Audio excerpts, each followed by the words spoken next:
이병헌의 상황실 2부 시작하겠습니다. 예고해드린 대로 각종 여론조사에서 민주당 서울시장 후보 선호도 1위를 달리고 있는 정원호 성동구청장을 모시고 나는 왜 서울시장이 되려 하는가 이런 주제로 이야기를 나눠보겠습니다. 지금 제 옆에 나와 계십니다. 안녕하십니까? 네, 안녕하세요. 예. 좀 제가 더 떨리는 것 같은데 이런 인터뷰 많이 해보셨죠? 요즘 들어서 좀 네, 요즘 좀 많이 나오시는 것 네. 같아요. 일단 뭐 좀 가벼운 질문.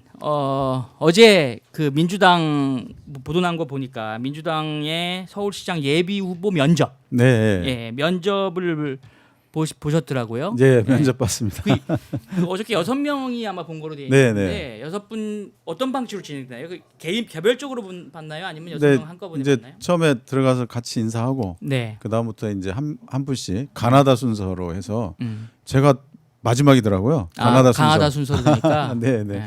그래서 제가 마지막까지 기다렸다가 마지막에 인터뷰하고 나왔습니다. 네. 뭐 물어보던가요? 뭐 서울시에 대한 비전, 뭐 그리고 성수동의 성공 사례를 서울시에 적용한다면 어디가 뭐 좋을 것 같냐, 뭐 이런 질문, 좀 아주 구체적인 질문도 있었고 또 재정에 관한 문제. 그래서 각 구별로 재정 상태가 다른데 이걸 어떻게 이제 시장이 되면 그걸 어떻게 보완할 수 있겠냐, 뭐 이런 부분들에 대한 질문들, 뭐 큰 거부터 아주 구체적인 질문까지 많았습니다. 시간은 얼마나 걸렸어요? 한 10분 정도. 예. 제가 준비했던 질문하고도 겹치는 게 좀 있는데 그건 빼고 해야겠네요. 어저께 하셨으니까 모음 답안을 다 갖고 계실 것 같으니까. 근데 어제 그 전인가 후인가 뭐 민주당 서울시장 후보 예비 후보들이 모여서 뭐 네네. 서울부터 내란 완전 종식, 빛의 혁명 완성 뭐 이런 네네. 기자회견을 네. 하셨어요. 네네. 예, 근데 거기에는 보이지 않으시더라고요. 네. 그게 같이 하지 않으셨던 이유가 아마 제가 짐작하기에는 현직 구청장이신 분이어서 선거법 뭐 제한 뭐 등등 때문이지 않을까라는 생각이 들었는데 네, 맞나요? 맞습니다. 예. 현직 구청장이라 이제 정당에 있어서 뭐 이렇게 선거에서 중립, 정치적 중립 이런 부분들이 있어서 뭐 선거 승리를 얘기한다든지 특정당의 승리를 얘기하는 이런 건 위반이 돼서 그래서 제가 사퇴한 이후에 같이 하자고 제안을 했었는데 이미 시간이 잡혀 있다고 그래서 제가 참여를 못했습니다. 근데 2시간 전에 단독 기사 난 거 3월 4일 날 예, 뭐 그럴 예정입니다. 네. 3월 4일 구청장 사퇴라는 네, 그게 이제 단독 기사가 나왔더라고요. 네, 4일 날 사퇴가 돼야만 후보로 등록할 수가 있습니다. 네. 그러니까 출마하려면 90일 전에 네, 공직자 그렇습니다. 사퇴해야 네. 되니까 네. 90일이 제가 알기로 3월 5일? 네, 5일이니까 그러니까 4일 날 자정에 예. 이제 직이 이제 사퇴가 돼야 5일 날부터 이제 후보로 등록할 수가 있게 그러니까 성동구청장직은 이제 앞으로 이제 한 일주일 좀 더 남았나요? 네, 예. 뭐 거의 그 정도 남았습니다. 12년간 하던 성동구청장직이 이제 며칠 안 남았습니다. 예, 그렇습니다. 뭐 만감이 교차합니다. 네. 지금 방금 말씀하신 것처럼 현직 구청장 신분이어서 인터뷰할 때도 마찬가지일 거 아니에요. 네, 그렇습니다. 뭐 네. 여러 가지 제약들이 아마 있으실 거예요. 그래서 네. 이제 시청자 여러분들이 좀 들어봤으면 하는 그런 이제 발언 같은 것들에 여러 가지 좀 제약이 있어서 좀 안타까운데, 네, 네. 예. 그래서 제가 고민을 했어요. 오늘 인터뷰를 어떻게 진행돼야 할까. 예, 예. 그래서 제가 고민하다가 성수동에 대한 얘기를 좀 집중적으로 해야겠다 이렇게 결정을 했습니다. 아이고, 예, 네. 그렇습니다. 왜냐하면 제가 쭉 인터뷰를 위해서 좀 조사를 하다 보니까 성수동의 발전 과정을 들여다보는 게 행정가 정원호를 알아보는 가장 좋은 방법인 것 같다. 네, 네, 이런 네. 생각이 들었기 때문이거든요. 그리고 또 한 가지 제가 사실 성수동 출신입니다. 아, 그렇습니까? 네, 성수동 출신이어서 성수동에 대해서 아유, 물어볼 게 그러면- 많습니다. 네, 그러면 변화 과정을 쭉 보셨겠네요. 그렇죠, 네, 그렇죠. 예. 그래서 제가 질문을 되게 구체적으로 예. 이렇게 드릴 겁니다. 네. 네, 긴장하셔야 될 네, 겁니다. 네, 알겠습니다. 제가 성수동에서 산지는 아마 그 구청장님보다 더 오래됐을 겁니다. 네. 제가 성수동에서 학교를 다 다니다가 아, 네. 그러셨군요. 32년 살다가 어이구, 네, 예. 근데 지금은 떠나는데 떠난 게 2004년에 떠났습니다. 네. 네, 2004년에 떠났고 그래서 어릴 적에 제 기억에 성수동은 뭐 아시죠? 맛집 고바라고 하죠. 네. 예, 뭐 작은 공장들. 네, 그렇죠. 예, 네. 그래갖고 이제 거기 밀집돼 있는 그런 지역, 피혁 공장, 금속 공장, 뭐 인쇄 공장 네. 예, 이런 것들이 밀집된 그런 창고, 지역이었고 뭐, 맞아요. 예. 예. 그래서 소위 중공업 지역이라고 네, 이제 네. 분류되는.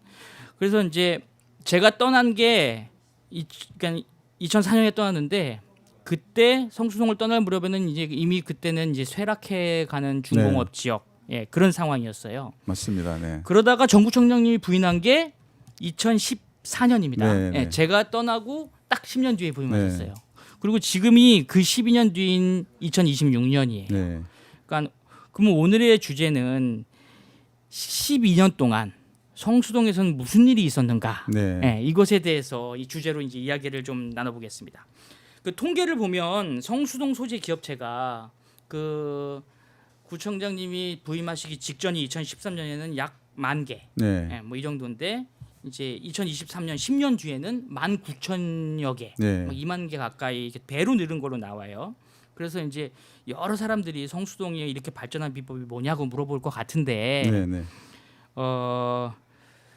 그 책 성수동이라고 하는 저서 네. 작년 말에 내셨죠. 네. 제가 책을 여기 있네.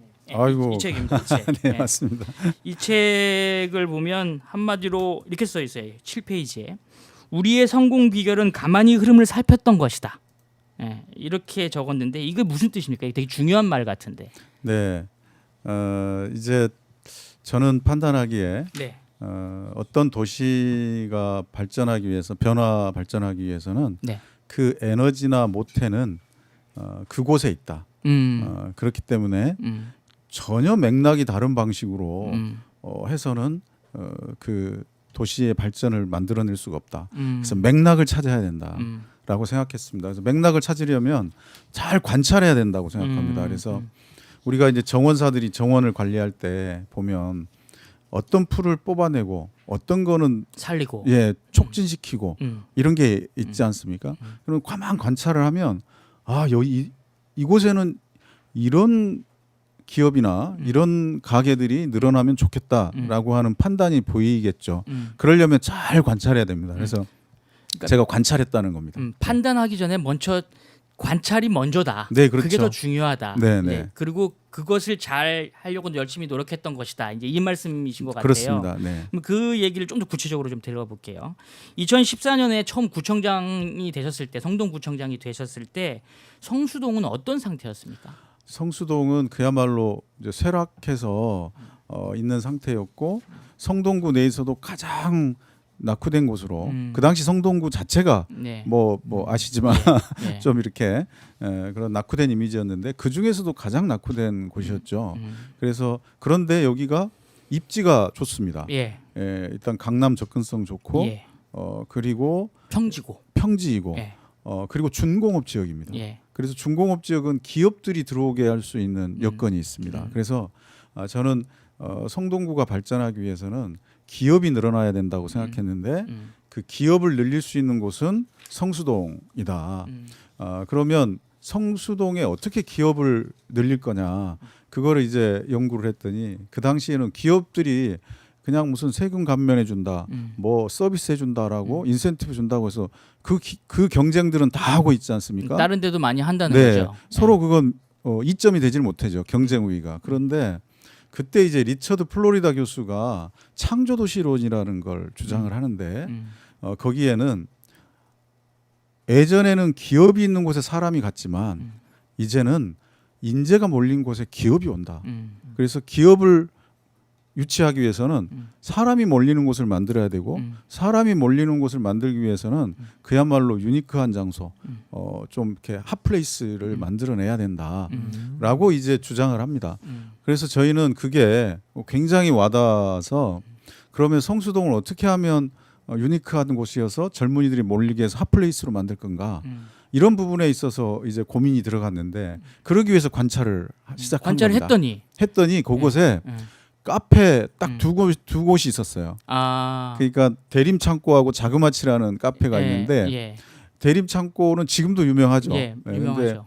자그마치는 중간에 이제 좀 없어지긴 했지만 두 곳이 도시 재생 방식으로 카페를 열어서 그곳에 젊은이들이 모이게 하는 거죠. 갤러리도 하고 전시회도 이미 시작을 하고 있었던 거네요. 네, 두 개가.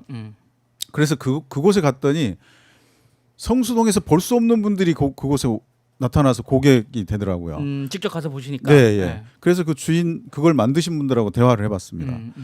아니 여기는 왜 이렇게 사람 젊은이들이 몰리냐. 그랬더니 그분들께서 하시는 말씀이 이게 도시 재생이라는 거고 전 세계적으로 굉장히 유행을 하고 있다. 그래서 제가 이제 그러면 그걸 연구를 해봤더니 브루클린이 그렇게 해서 떴더라고요. 뉴욕. 예, 네, 브루클린구가. 네. 그래서 이게 우리랑 이미지도 비슷하고 그렇게 뜨고 있으니 그런 것을 우리가 좀 해야겠다. 이런 게 하나 하고 소셜 벤처 저희가 허브인데 그 당시 소셜 벤처 기업이 딱 8군데가 들어와 있었습니다. 그래서 그분들하고 대화를 통해서 이제 소셜 벤처 이게 젊은이들이 찾는 핫플레이스로 만들 수 있는 영감을 얻게 됐습니다. 그러니까 지금 이제 성수동에 대한 질문을 하기 시작하니까 구청장님이 이제 입이 이제 말씀을 이제 많이 하기 시작하셨어요. 예. 할 말이 많으시죠. 네, 네. 그래서 그렇게 관찰을 해보니까 이런 곳이 그러니까 한마디로 얘기해서 맹아가 싹트고 있다는 거를 보셨다는 거죠. 네, 그렇습니다. 예, 그걸 네. 확인하고 그래서 제가 쭉 자료를 보니까 취임한 지 얼마 되지 않아가지고 재개발 지구를 해제하세요. 네, 그렇습니다. 예, 네. 뚝섬 재개발 지구죠. 네. 예, 그 자료 있으면 좀 띄워주세요. 뚝섬 재개발 지구를 해제를 하는데 왜 해제를 하셨어요? 그래서 이제 그때 저는 그분들이 이제 성수동으로 막 몰려오기 시작하는 분들이거든요. 예. 초창기 분들이어서 예, 그분들과 대화를 하다 보니까 예, 이제 도시 재생 사업이 예, 세계적 트렌드 중에 하나다. 예. 성수동은 그렇게 도시 재생으로 하면 굉장히 좋을 것 같다라는 제안들을 받고 예. 그래서 성수동을 살폈는데 마침 그 서울숲 옆에 예, 저게 네, 지금 그렇습니다. 저거죠. 예. 네. 저게 특별 계획구역 1, 2, 3, 4, 5인데요. 예. 1, 2는 위에 있는 게 두 위에 개가 두 개가 1, 2. 2고 예, 밑에가 이제 3, 4, 5인데 예. 그래서 1, 2는 재개발을 그대로 진행합니다. 왜냐하면 워낙 낙후가 돼가지고 네. 도저히 이거는 뭐 재생으로 불가능한 곳이라고 판단했고 예. 밑에 3, 4, 5는 괜찮은 그 지역이었어요. 그러니까 저기가 지금 저렇게만 보면 시청자들이 잘 모를 텐데 저기 지역의 오른쪽이 뚝섬역이고요. 네, 그렇죠. 그렇죠. 아래가 서울숲. 서울숲입니다. 네, 네. 예, 그리고 저 위쪽으로는 중량천이 이렇게 흘러갑니다. 네, 네, 네. 예, 딱 그 삼각지 쪽에 있는 그런 곳인데 네. 저기에 이제 부임하셨을 때 이미 저기는 재개발 지구로 지정이 돼 이미 다 있었죠. 지정돼 있는 네. 상태였죠. 5개 지구가. 특별 계획구역이라는 이름으로 예. 재개발이 시작되는 거죠. 예, 재개발이라 하면 이제 뭐 소위 말해서 다 싹 밀어버리고 아파트 짓는 거죠. 동네를 싹 밀어버리고 이제 고밀도 아파트들을 네, 이제 네. 쫙 짓는 그런 건데 저기서 1, 2 구역은 놔두시고 네, 네. 3, 4, 5 구역만 해제를 하세요. 네. 예, 그거는 그 상태를 보고 네, 도시 재생이 가능한 곳과 불가능한 곳을 봤습니다. 네. 그래서 1, 2는 불가능하다고 봤고 3, 4, 5는 전문가들 의견이 이건 재생 사업으로 해도 훌륭하다 하겠다라고 의견이 있어서 그래서 저분들 밑에 3, 4, 5 구역에 되신 분들을 이제 설득하고 또 설명하고 그러면서 이제 해제시키고 도시 재생 시범 구역으로 지정하게 됐고 지금 저곳이 서울숲 카페 거리입니다. 예, 맞아요. 예. 이제 좀 아까 뭐 이제 여러 가지 말씀을 하셨는데 그거 제가 좀 이따 다시 한번 좀 네, 여쭤보겠고요. 저희가 지금 핫플레이스입니다. 저희가 뭐 가면 뭐 붉은 벽돌 집들도 많고 카페들도 많고 네, 네. 뭐 여러 가지 많이 바로 아래가 이제 에비뉴 거리고 뭐 이제 네, 그런 네. 곳입니다. 근데 원래는 저기가 다 밀리고 원래는 이제 아파트들이 다 들어서기로 이렇게 됐죠. 높은 게 들어설 예정이었던 그런 곳이었던 거죠. 네, 네. 근데 제가 이런 생각이 들었어요. 그때가 2014년인가요? 네, 14년. 해제할 때가 14년. 16년까지 갑니다. 이제 그 설명 절차를 밟느라고 음. 결정은 15년에 대충 다 주민들 동의가 됐고 음. 그다음에 절차를 밟는 데까지 가면서 16, 17까지 갑니다. 네. 근데 사실 그때만 해도 도시재생이 처음이고 네, 네. 그렇게 모범 사례도 사실 이렇게 많지 않고 이거를 해제할 때 과연 잘 될 수 있을까? 이런 불안감이 있지 않으셨어요? 네, 일부 있었습니다. 그런데 이제 그 당시 전 세계 트렌드와 또 전문가들의 의견 그리고 또 지역 주민들의 의견을 들으니 충분히 가능성이 있다고 판단했고 그래서 이제 주민들과 대화를 통해서 설득을 하게 됐고 설명을 통해서 주민들이 참여하게 됐습니다. 근데 지금 방금 대화와 설득 주민들하고 그거를 통해서 이제 했다고 하는데 저는 그게 과연 되게 쉽지 않았을 것 같은데 반발이 있지 않았나요? 왜냐하면 아까 보시면 아시겠지만 다 해제한 게 아니고 일부는 네. 놔둬서 지금 저희 그 재개발지구 유지했던 1, 2 지구는 가서 보면은 고층 아파트가 고층 있잖아요. 아파트들 딱 다 들어서 있거든요. 네, 네. 그리고 이제 그 밑에는 이제 카페 거리 같은 것들 다 조성이 돼 있는데 그 바로 조그만 길 옆에 두고 저 윗집 동네 집주인은 뭐 이제 이렇게 올라가는데 우리 동네는 왜 못 올리게 하느냐 이런 것도 있을 수 있고 뭐 해제되는 그러니까 그 지구가 재개발이 해제되는 지역의 주민들은 받아들이기 쉽지 않았을 것 같다라는 생각도 드는데 그래서 정말 수십 차례 만나고 이제 비전을 같이 공유를 했죠.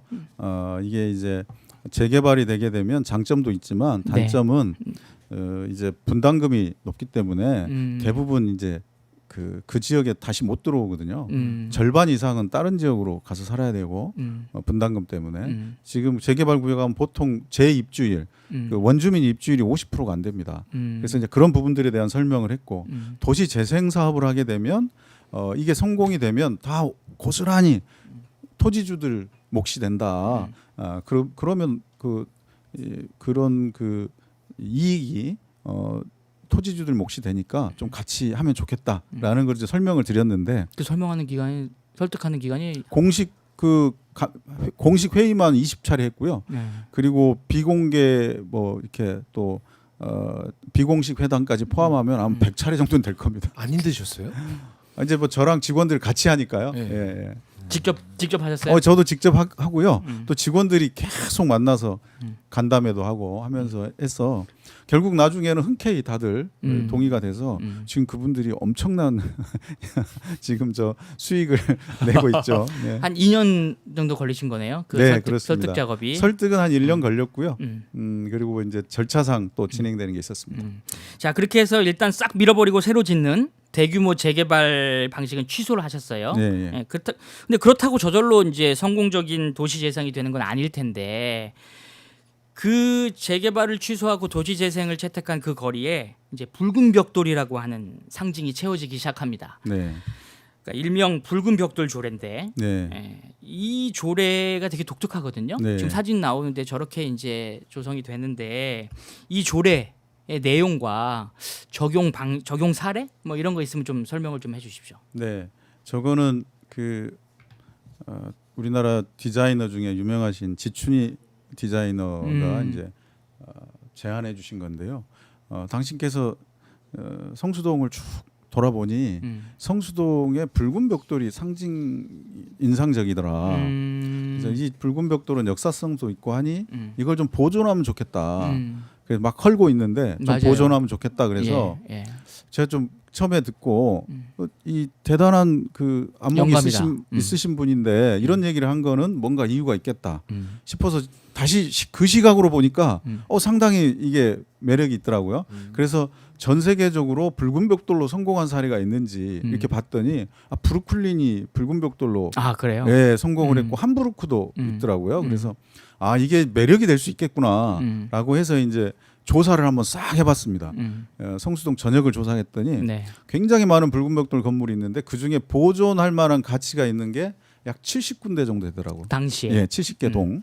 그래서 요걸 이제 보존하게끔 하고 이제 새로 붉은 벽돌로 질 때 인센티브를 주자. 그래서 용적률 인센티브도 주고 또 현금도 지원하고 예, 그렇게 해서 저희가 지원을 해서 현재는 그 70개 동에다가 150개 정도가 설에 생겼어요. 예, 그래서 지금 저런 건물들이 다 붉은 벽돌 조례로 해서 지금 된 것들인데요. 저게 이제 매력 포인트가 돼가지고 네. SNS 뭐 인스타나 이런데 붐이 이제 저기 네. 사진 찍어서 올리는 게 붐이 돼서 네. 저게 이제 매력적인 거리를 만드는 첫 번째 또 역할을 하게 됩니다.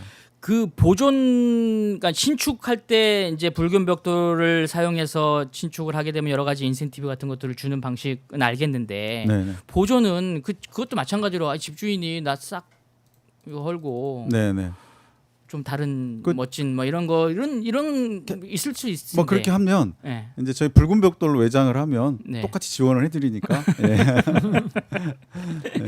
예. 이게 그러니까는 그 디자이너 분의 이제 머리에서 첫 나온 아이디어군요. 네네. 어. 그러니까 지금 제가 쭉 얘기하는 거 보면 성수동에서 이루어진 것들은 대부분 전문가와 시민들이 제안한 아이디어입니다.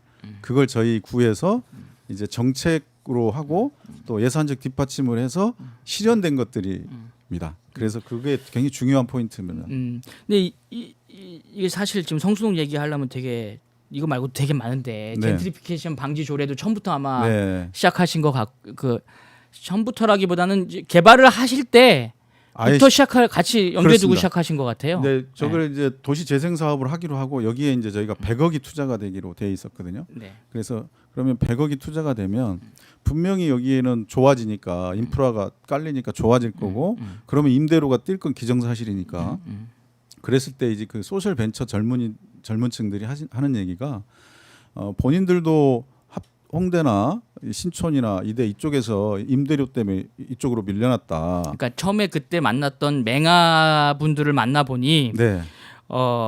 밀려왔다, 네. 밀려왔던 사람들이다라는 걸 네. 이렇게 알게 된 거죠. 네, 그분들이 자기들 밀려왔는데 여기도 오르면 또 밀려가야 되니까 자기들이 여기 성수동에서 오래 있을 수 있도록 좀 그런 젠트리피케이션을 방지하는 정책을 좀 해줬으면 좋겠다라고 제안을 하셔서 저희가 그걸 갖고 연구를 합니다. 전 세계 사례들. 그래서 이제 그 당시에 좀 획기적이었던 젠트리피케이션 방지 조례를 만들고 거기에서 도시재생 시작하기 전에 사업 시작하기 전에 상생 협약부터 맺기 시작합니다. 건물주들이 임대 아직 재생이 막 활발하게 되기도 않았는데 처음부터 그냥 그렇죠. 협약부터 맺어요. 그러니까 얼마나 속도가 빠르겠습니까? 이미 뜨면 이게 협약 맺기가 어렵잖아요. 예. 뜨기 전에 네. 이제 이렇게 하면 그렇게 합의가 돼야 우리가 거기에 예산을 투자할 수 있다. 그렇게 해서 이제 건물주 60% 이상의 동의를 받고 그리고 시작하게 됩니다. 예.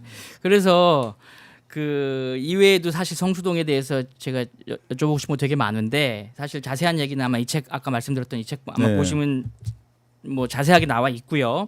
근데 제가 제일 궁금한 것은 이거예요. 책에 이런 말씀을 써줬어요. 성수동 이야기에는 빌런이 없다. 네. 생각이 다른 여러 유엔의 이해 관계자들이 있을 뿐이다. 라는 말씀을 네. 쓰셨어요. 진짜 빌런이 없었나요? 네, 그렇습니다. 이제 말씀드리면 그럴듯한 스토리는 네.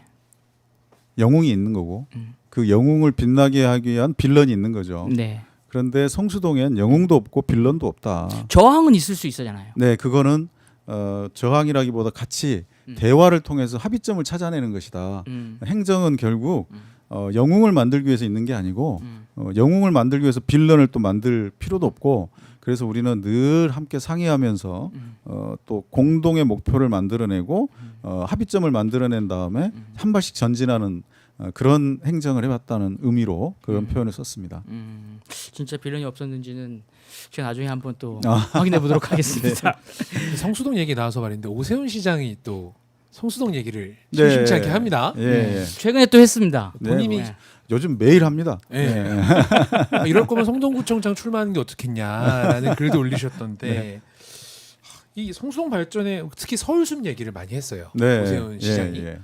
성수동 발전에 있어서 서울숲 그리고 오세훈 시장은 뭐를 했나요? 서울숲은 이제 이명박 시장 때 네. 서울숲 이전에 뭐가 있었냐면 거기 골프장이 있었습니다. 네. 또 그 이전에는 경마장이 경마장이 있어요. 있었고요. 예. 경마장 간 다음에 골프장이 들어서서 그러니까 이미 그 서울숲이라는 건 사실 그 특별히 뭘 많이 한 게 아니고 아시지만 그 골프장이 있던 곳에 나무를 좀 더 운동장까지 다 심은 거예요. 네, 그런 게 있는 거고 중요한 건 서울숲이 큰 역할을 했습니다. 서울숲 2006년 2005년. 5년에 들어왔고 그러나 결정적인 역할을 한 건 분당선 서울숲역이 네, 생긴 겁니다. 네. 그래서 이게 생기면서 서울숲 오는 그 관광객 숫자도 확 늘고 그리고 그 서울숲에 오는 는 관광객을 어떻게 하면 성수동으로 끌어낼까? 그 전에는 서울숲만 왔다가 그냥 갑니다. 성수동으로 안 오고. 또 그쪽이 교통이 이렇게 편하지는 않은 곳이에요. 그렇습니다. 예, 네네. 예. 그래서 그렇게 했던 건데 저희가 그분들을 어떻게 하면 끌어낼까 고민하면서 언더스탠드 에비뉴를 만든 건데요. 박스파크 서울숲 앞에. 네. 그래서 서울숲 왔던 분들이 박스파크 들렸다가 성수동으로 오게 하는 그런 역할들을 하게 된 거. 그게 좀 이제 성공을 거둔 측면이 있고요. 그래서 저는 그 책에도 저 책에 썼지만 서울숲이 있어서 입지적으로 굉장히 좋고 강남 접근성 좋고 그래서 성수동이 기반이 있는 데다가 서울숲역이 생기면서 결정적으로 이제 많은 유동인 것 같고 그런데 임대료는 싸고 그래서 충분한 가능성이 있었다. 그래서 그 가능성을 먼저 알아보고 오신 분들이 아까 그 대림창고 자그마치 그리고 소셜벤처 그다음에 지춘희 선생님 이런 분들이 이제 와가지고 먼저 시작이 됐고 정부 청장님이 그런 걸 잘 관찰해서 잘 키워서 하는 그런 재생 정책을 펼치신 네 거고. 그렇습니다. 네. 예. 그분들의 의견을 네. 충분히 들어서. 근데 오세훈 시장님은 지금 이제 경쟁자가 되실 수 있는데 서울시장을 놓고 서울시 그러니까 이렇게 질문을 던져볼게요. 성수동 발전에 오세훈 시장의 역할은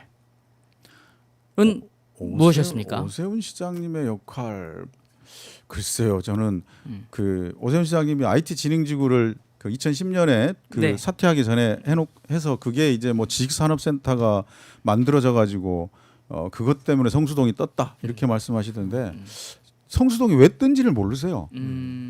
성수동이 지식산업센터 때문에 떴다고 생각하는 사람이 있을까요? 예. 그래서 저는 그리고 그 팩트 자체도 틀립니다. IT 진흥지구는 성수동 전체의 25%에 불과합니다. 네. 나머지도 중공업 지역에 가지고 지식산업센터는 IT 진흥지구뿐만 아니라 다른 지역에서도 다 만들어지고 있습니다. 성수동 네. 전역에서. 네. 그러니까 그 부분은 괜히 제가 생각할 땐 그야말로 전형적인 숟가락 얹기다라고 말씀드릴 수 있을 것 같습니다. 그래서 재밌는 말씀하셨더라고요. 성동구청장 출마하시라고. 성수동이 탐나면. 매일같이 성수동에 대한 얘기를 하시고 또 그 성동구에서 이 뭐 춤춘 것이다 뭐 이런 표현도 하고 그래가지고 제가 이제 서울시 전역에서 그렇게 많은 지역들이 발전했으면 그런 걸 좀 같이 좀 내세워 달라 이런 취지로 얘기한 겁니다. 그 이제 조금 다른 차원의 좀 질문을 던져볼게요. 아까 도시재생 이때까지 쭉 얘기를 좀 했고, 그다음에 재개발 얘기도 하셨어요. 근데 이제 이런 궁금증을 갖는 사람도 있을 것 같아요. 도시재생 성수동 얘기를 막 많이 하니까 도시재생만이 정답이냐? 네. 재개발은 그럼 무조건 오답이냐? 그 재임 기간 중에 성동구청장으로 재임 기간 중에 성동구에 또는 성수동에 재개발 방식으로 진행됐던 뭐 지구 같은 것들은 없었나요? 아니 대부분이 다 재개발이었고요. 재생을 한 건 저기 성수동 저기하고 그다음에 송정동이라고 지금은 북성수라고 굉장히 핫한 곳인데 네. 그것도 이제 그 도시 재생으로 이제 성공을 한 거고요. 나머지 지역들은 재개발로 다 진행이 된 겁니다. 아까 그러면 재개발하고 도시재생 네. 이 어떤 곳은 이 방식으로 하고 어떤 곳은 이 방식으로 하고 이거 기준이 뭐예요? 이제 도시 재생이 가능하겠는지에 대한 판단입니다. 그냥 무조건 도시 재생만 하자 이게 아니고 도시 재생이 불가능한 곳들이 있습니다. 아까 이게 성수 1, 2 그 전략 그 1, 2 구역 같은 경우는 그곳은 너무 낡아서 여기는 도저히 재생이 불가능하다고 판단된 곳들은 그 재개발을 전면 철거 재개발을 해야 되고요. 이미 골든 타임을 지났다. 네. 네. 그리고 재생으로 할 수 있는 곳들 지금 성수동이나 송정동 이런 데들은 재생으로 해도 충분히 경쟁력이 있고 오히려 재생이 성공하면 토지주들 지역 주민들은 훨씬 좋습니다. 그래서 재생 방식이 좋은데 그게 불가능한 곳은 재개발을 해야 됩니다. 그래서 무조건 도시 재생해서도 안 되고 그걸 딱 판단해 갖고 진행을 해야 된다 이 생각합니다. 그리고 그 판단의 시작은 관찰이다. 네. 네. 그리고 지역 주민들이 어느 쪽에 더 또 관심이 많은지 또 가능성이 있는지 이런 것들 전문가랑 지역 주민들과 의견들을 또 수렴해서 그런 것에서 합의점을 찾아내는 게 굉장히 중요한 것 같습니다. 지금 서울시장이 그러면 도전한 상태인데 방금 말씀하신 거에 이어서 그럼 성수동을 성공시키는 입장에서 제2, 제3의 성수동의 가능성이 있는 곳은 어디라고 혹시 보세요? 저는 서울시 전역이 그렇다고 생각합니다. 아직 개발되지 않는 곳들은 이거는 이제 뭐 이 동네에 출렁다리가 유명하다고 온 동네에 출렁다리를 세우면 잠깐만 그러다가 이제 또 다시 쇠퇴하잖아요. 그 동네만의 방식을 찾아야 된다. 근데 성수동의 방식은 바로 그것이었다. 관찰해서 그곳의 맹아를 찾아서 그것에 걸음을 주고 잘 클 수 있도록 한 것. 각 동네마다 잘 관찰하면 그곳에서 맹아가 발견될 수 있다. 그 맹아를 잘 키우는 것이면 다 성공할 수 있다고 보고 그걸 관찰하고 또 찾아내는 것 그리고 지원하는 것 이렇게 할 수 있도록 행정의 시스템을 만들어야 된다. 그런 사업들을 만들어내야 된다 이렇게 생각합니다. 그래도 뭐 머릿속에 여기 정도는 한번 뭐 이런 건 없으세요? 저녁이 많더라고요. 제가 가서 보니까 야, 이 되게 이렇게 할 곳이 많다 이런 생각이 들었습니다. 아, 그래요? 예. 예, 알겠습니다. 그 지금 논란이 되고 있는 곳 몇 가지만 한번 또 질문 네, 드릴게요. 네. 지금 종묘 앞 짧게 좀 이제 네, 시간이 네. 얼마 없으니까 종묘 앞 세운지구 개발을 둘러싸고 지금 막 갈등이 있어요. 네, 네. 이거 어떻게 해야 된다고 생각하세요? 그건 간단한 겁니다. 그냥 세계유산 영향평가 받고 네. 개발 진행하면 됩니다. 제가 그거 작년 11월인가 논쟁 시작할 때 제가 제기한 얘기인데요. 이건 간단한 건데 왜 이게 논쟁이 되냐. 세계유산 영향평가 받고 진행하면 된다. 왜 세계유산 영향평가를 만들었냐면요. 드레스덴하고 리버풀에서 세계유산을 폐지해도 좋다라고 개발하자라고 주민투표까지 하고 진행을 한 거예요. 그러니까 유네스코에서 충격을 좀 먹은 거죠. 이렇게 가면 안 되겠다. 주민들의 개발 의지를 마냥 누를 수는 없겠구나. 그렇다면 개발 의지를 담을 수 있는 제도를 만들자. 그리고 유네스코 유산도 지킬 수 있는 제도를 만들자. 그래서 만들어진 겁니다. 그럼 그걸 활용해야죠. 그걸 일방적으로 안 하고 있는 게 잘못된 겁니다. 그러면 논란으로 지금 DDP가 또 이제 쟁점이 될 수도 있을 것 같은 분위기예요. 예, 예. 예, 그 서울 DDP 개발에 대해서 어떻게 생각하시고 또 지금 당내 경쟁자인 전현희 의원이 내세운 DDP 해체 후 아레나 건설, 예, 이것에 대해서 어떻게 생각하시는지. 뭐 저는 이제 애당초 맥락으로 보면 그곳에 동부장을 졌어야 된다. 아레나를 겸한 예, 예. 이렇게 생각하는데요. 이미 지난 일이고 박원순 시장 때도 오세훈 시장이 설계해놓고 진행하던 걸 검토했지만 네. 진행해야 된다고 답이 나와서 진행을 한 겁니다. 그래서 지금 와서 어쨌든 외관은 관광객들이 꽤 찾는 그런 건축물이 됐는데 문제는 내부 활용도가 너무 떨어진다. 실속이 없다. 네, 그런 얘기인데 그럼 내부 활용도를 높일 수 있는 방안을 찾아가지고 활용도를 높이는 방향으로 가야 된다. 그래서 인근 상권에도 영향을 좀 미칠 수 있고 긍정적인 영향을 줄 수 있는 그런 방식으로 활용해야 된다 이렇게 생각합니다. 그러니까 전면 해체는 답이 아니다 그런 말씀이신 거네요. 네, 그건 뭐 명확한 것 같습니다. 그러면 아레나에 대한 필요성 서울에 당연합니다. 그것은 많은 사람들이 얘기하는데 그것에 대해서는 혹시 뭐 생각이 있으세요? 당연히 그건 필요합니다. 지금 현재 K-팝이라든지 이런 K-컬처에 있어서 아레나는 필수적이어서 네. 지금 저 창동에 이미 짓고 있고 그것 하나로는 부족하니까 서울에 가능한 곳에 아레나를 한두 개는 더 있어야 되는데 이거는 저는 공항과 연계해서 이 접근성 공항 접근성을 굉장히 살리는 방향에서 진행이 돼야 된다 이렇게 생각합니다. 이제 또 서울시도 서울시인데 당내 경선 이제 네. 마주하고 있는데 그 전에 저희 댓글에 보니까 그 매불쇼 최욱 앵커랑 닮았다고. 네, 제가 그런 얘기 많이 들으세요? 실제? 살 빠진 체육입니다. 네. 예. 그 저기 당내 서울시장 후보군으로 꼽히는 분들이 의원들이 있잖아요. 네. 가장 강력한 경쟁자 누구로 생각하십니까? 워낙 그 의원들께서 다 쟁쟁하신 분들이어가지고 네. 누구 한 분 밀린다 싶을 정도가 아니고 다 쟁쟁해서 네. 저도 굉장히 이제 마음의 준비를 하고 경선에 임하고 있습니다. 근데 가장 강력한 경쟁자는 누가 될지 모르겠습니다. 정말 다 한 방씩 있으신 분들이어가지고. 자, 네. 그러면 단점으로 지적되는 지금 네, 네. 정 부총장님의 단점으로 지적되는 사항들에 대해서만 몇 가지 여쭤볼 테니까 짧게 네, 네. 대답해 주십시오. 이제 시간이 얼마 안 남았으니까. 중앙 정치의 경험이 부족하다. 네. 어떻게 생각하세요? 제가 2005년도 열린 우리당 150석이 넘을 때 보좌관 협의 회장을 했습니다. 네. 그 보좌관들의 총의가 모아져서 회장을 했는데 그로부터 시작을 해서 이제 지금 이제 구청장도 하고 이렇게 하고 있는데 뭐 중앙정치 무대는 국회와 정당 얘기하는 걸 텐데 제가 또 이재명 당대표 특보도 하고 또 참 좋은 지방정부 협의회 위원장도 하고 당 활동도 하고 또 그렇게 국회 경험도 했다 네, 이런 말씀을 알겠습니다. 드립니다. 잘 알려지지 않아서 그렇지 많이 했다. 많이 했다. 네, 이런 말씀이신 거고. 상대적으로 큰 선고를 치러보지 않아서 검증이 부족하다. 네, 네. 네거티브 대응력 잘 건질 수 있겠느냐 뭐 등등 이런 지적은요. 국회의원 지역구보다 구청장 지역이 큽니다.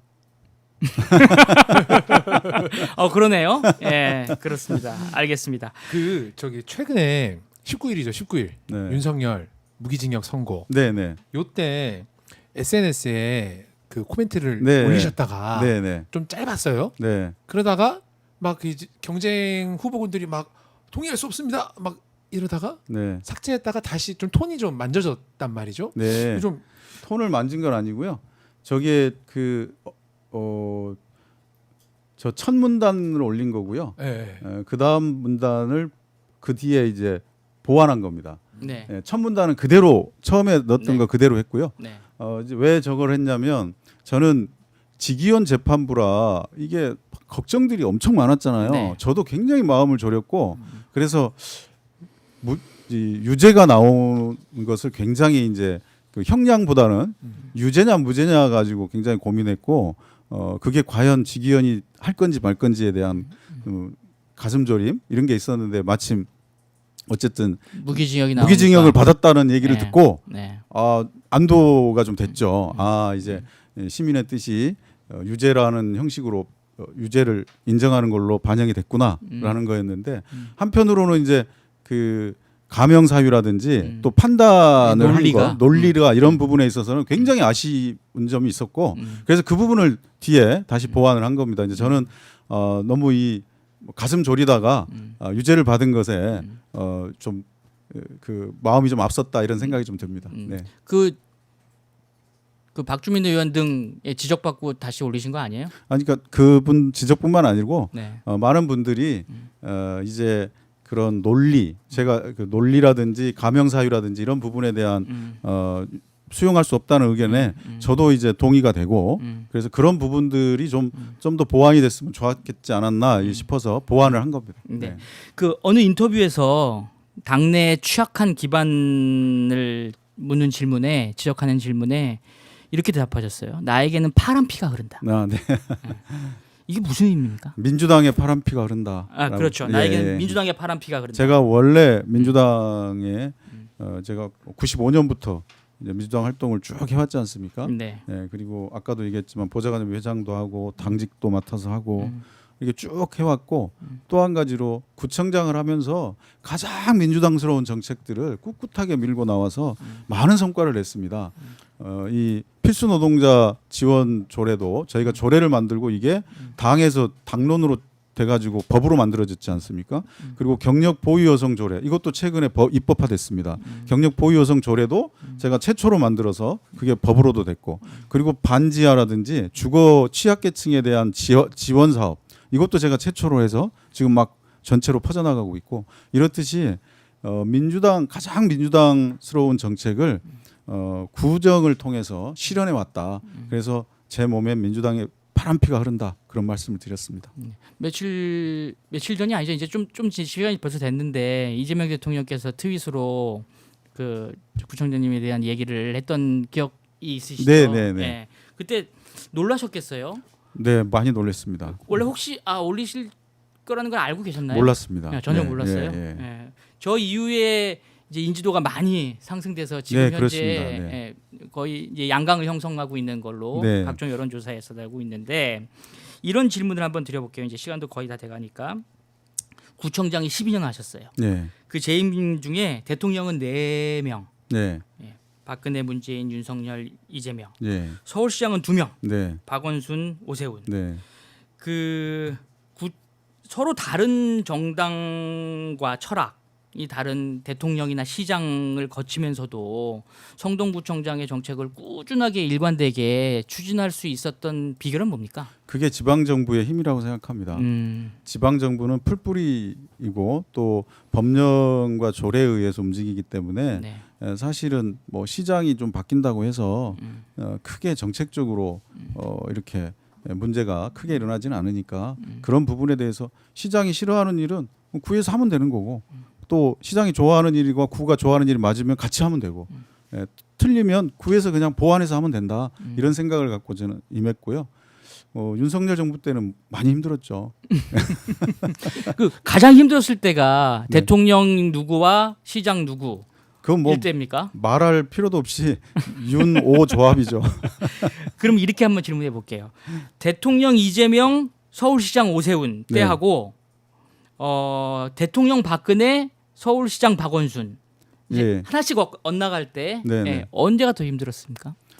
그 박근혜 대통령 때가 더 힘들었던 것 같아요. 아 그래요? 예.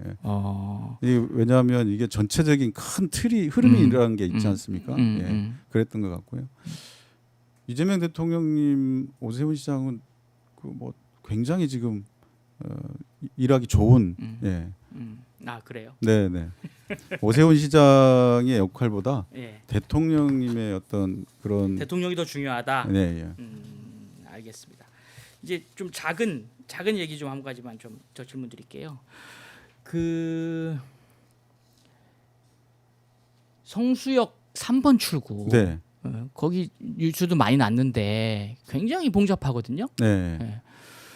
좀 사고 날 수도 있겠다는 생각이 들 때도 있고 연말연시나 막 주말이나 이럴 때 저기 왜 확장이나 또는 다른 출구를 안 만드는 겁니까?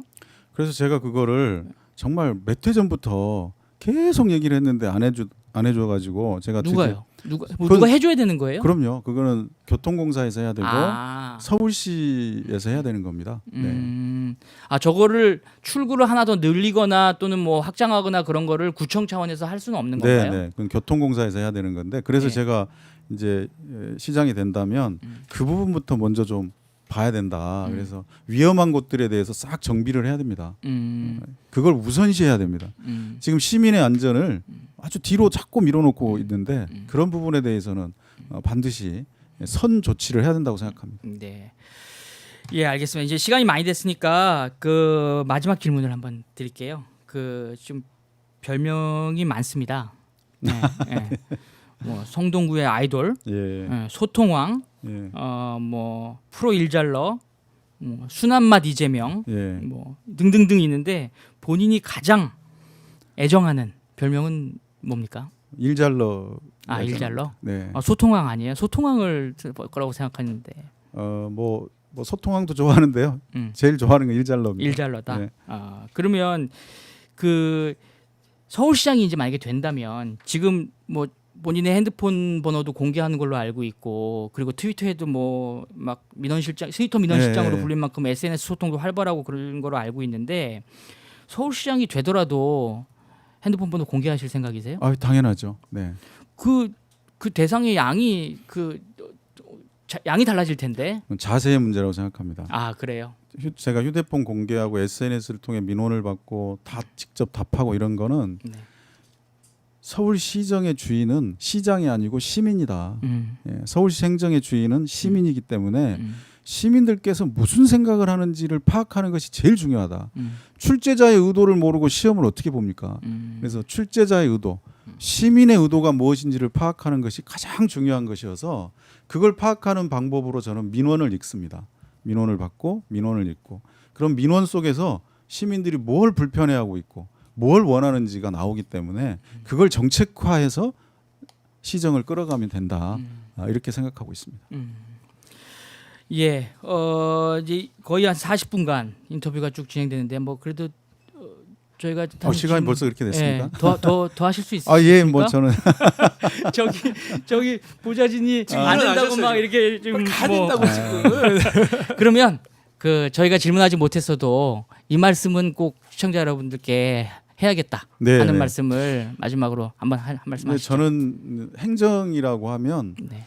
행정은 시민의 일상을 든든히 뒷받침하고 시민의 삶을 응원하는 행정이 돼야 된다라고 생각합니다. 그래서 시민이 주인이고 시장은 시민을 위해서 복무하는 일꾼이 돼야 된다라고 생각합니다. 어느 순간부터 시장이 주인이 되는 서울시가 됐는데 그런 부분들은 반드시 바로 잡아야 된다 이렇게 생각합니다. 예. 예. 여러분 어떻게 보셨습니까? 개인적으로 오늘의 인터뷰의 가장 중요한 뉴스는 정원호 구청장이 나중에 만약에 서울시장이 되더라도 핸드폰 번호는 공개하시겠답니다. 예, 그래서 다 민원을 일일이 받으시겠다고 이런 말씀을 오늘 인터뷰에서 하셨고요. 그러면서 출제자의 의도를 모르고 어떻게 문제를 풀 수 있느냐, 시민들의 가려운 곳, 그 원하는 곳을 알지 못하는 상태에서 어떻게 행정을 펼칠 수 있겠느냐 이런 말을 하셨는데 그 부분이 가장 좀 인상이 개인적으로 남는 것 같습니다. 이병헌의 상황실 두 번째 방송은 여기까지고요. 뭐 의원님 정말 나와주셔서 감사하고요. 아니, 제가 감사합니다. 초대해 주셔서 예, 너무 고맙습니다. 나중에 고맙습니다. 이제 본격 경선이 다시 또 시작이 되고 네. 또는 이제 본선에 만약에 나가시게 되면 본선 상황이나 이런 때 되시면 다시 한번 여기 나와서 네, 네. 인터뷰를 한번 해주셨으면 감사하겠습니다. 아유, 제가 영광이죠. 예. 네, 고맙습니다. 예. 그 오늘 이병헌의 상황실 두 번째 방송은 여기까지고요. 내일은 원로 언론인 조갑재 기자를 초대해서 지방선거를 앞둔 국민의힘과 보수 진영의 상황에 대해서 진단해 보겠습니다. 지금 시간이 5시 15분인데요. 이제 퇴근 시간이 얼마 남지 않았습니다. 즐겁고 행복한 저녁이 되시길 바라고요. 내일 저희는 오후 4시에 반드시 다시 오겠습니다. 감사합니다.